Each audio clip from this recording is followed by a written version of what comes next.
that's how quickly that happens. So we're almost done, guys.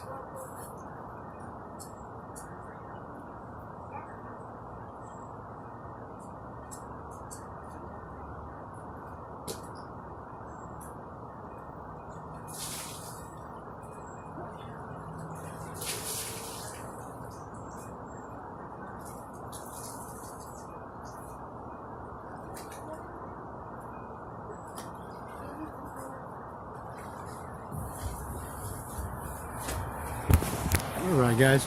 Now this is how it turns out after a little bit of elbow grease and that mixture comes out with a nice, good chine.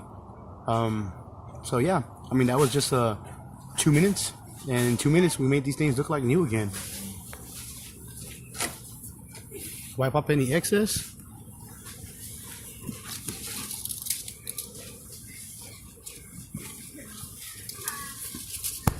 And check out the back ones.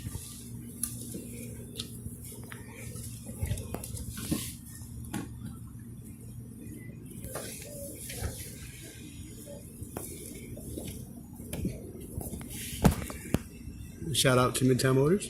Buy here, pay here. Thank you for your time. So if you like the content on this channel, hit the like button down below or subscribe to my channel. Y'all have a good day.